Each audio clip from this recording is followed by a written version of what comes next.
അസ്സലാമു അലൈക്കും വറഹ്മത്തുള്ളാഹി വബറകാതുഹു. ബിസ്മില്ലാഹി വൽഹംദുലില്ലാഹ്. അല്ലാഹുമ്മ സ്വല്ലി അലാ സയ്യിദിനാ മുഹമ്മദിൻ വഅലാ ആലി സയ്യിദിനാ മൗലാനാ മുഹമ്മദ്. ഏറ്റവും സ്നേഹാദരനീയരായ മുഅ്മിനീങ്ങളെ മുഅ്മിനാത്തുകളെ, ഒരാൾക്ക് ഇരുന്ന് നിസ്കരിക്കാനും സാധ്യമല്ലെങ്കിൽ എന്താണ് ചെയ്യുക?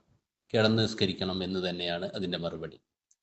അയാളെ ഇരുത്തി കൊടുക്കാൻ ആളില്ല, അതുപോലെ തന്നെ അയാളെ സഹായിക്കാൻ ആളില്ല, അതുപോലെ തന്നെ വല്ലതിലും പിടിച്ചുകൊണ്ട് ഇരിക്കാൻ അയാൾക്ക് സാധ്യമല്ല എങ്കിൽ പിന്നെ അയാൾ കിടന്നുകൊണ്ട് നിസ്കരിക്കണം. കിടന്നുകൊണ്ട് നിസ്കരിക്കുമ്പോൾ വലതുവശത്തേക്ക് കിടന്നുകൊണ്ടാണ് നിസ്കരിക്കേണ്ടത്. ഇടതുവശത്തേക്ക് കിടന്ന് നിസ്കരിക്കൽ കറാഹത്താണ്, വലതുവശത്തേക്ക് സാധിക്കുമെങ്കിൽ. ഇനി സാധിക്കില്ലെങ്കിൽ പിന്നീട് ഇടതുവശത്തേക്ക് തിരിഞ്ഞ് നിസ്കരിക്കണം. ഈ രണ്ട് രീതിയിലാകുമ്പോഴും മുഖവും അതുപോലെ തന്നെ നെഞ്ചും ശരീരത്തിൻ്റെ മുൻഭാഗമെല്ലാം കിബിലയിലേക്ക് അഭിമുഖമായി തിരിയുന്നതാണ്. ഇങ്ങനെ തിരിഞ്ഞുകൊണ്ടാണ് നിസ്കരിക്കേണ്ടത്. ഇനി മൂന്നാമതൊരു കിടത്തമുണ്ട്, അതെന്താണ്? മലർന്ന് കിടന്ന് നിസ്കരിച്ചുകൊണ്ട്. വൈൻ അജിസ ഓ മുസ്തൽഖിയൻ യുസല്ലി അലാ ലഹരിഹി വഹമസാവു ഇലൽ കിബ്ലത്തി. അപ്പോൾ അതിന് കഴിയില്ലെങ്കിൽ മലർന്നുകൊണ്ട് നിസ്കരിക്കണം. പിന്നെ വയജിബു അൻ യളഅ തഹ്ത റഅസി തഹ്ത മിഖ്ദത്തിൽ ലിയസ്തഖ്ബില ബിവജിഹി അൽ ഖിബ്ലത്തു ലസ്സമാ.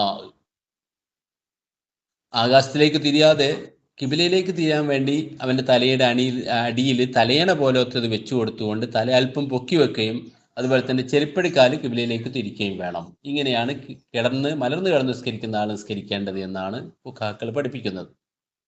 ഇനി ഒരാൾക്ക് മലർന്ന് കിടന്ന് നിസ്കരിക്കുന്ന ആൾ തന്നെ അയാൾക്ക് കഴിയുന്ന രീതിയിൽ ഖൗലിയായ ഫർദുകൾ അയാൾ ഫാത്തിഹ പോലത്തത് പറയണം.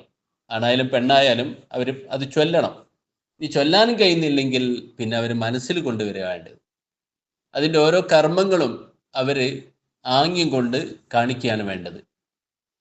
കൺപോള കൊണ്ട്, തല കൊണ്ട് ചെയ്യാൻ കഴിയില്ലെങ്കിൽ കൺപോള കൊണ്ട് ചെയ്യുക. അതിനും സാധിക്കുന്നില്ലെങ്കിൽ അതും മനസ്സിൽ കൊണ്ടുവരികയാണ് ചെയ്യേണ്ടത്. അപ്പോൾ റുക്കൂവിനേക്കാൾ കൂടുതൽ കൺപോള കൊണ്ട് സുജൂദിൽ ആംഗ്യം കാണിക്കണം. അങ്ങനെ ഓരോന്നും കൂടുതലായി ആംഗ്യം കാണിച്ചുകൊണ്ട് മനസ്സിൽ കൊണ്ടുവരികയാണ് ചെയ്യേണ്ടത് എന്ന് ഫുഖഹാക്കൾ പഠിപ്പിക്കുന്നു. അങ്ങനെ ഒരാൾ നിസ്കരിച്ചു കഴിഞ്ഞാൽ ആ നിസ്കാരം അയാൾ മടക്കേണ്ടതുണ്ടോ? മറ്റു കാരണമൊന്നുമില്ലെങ്കിൽ മടക്കേണ്ടതില്ല.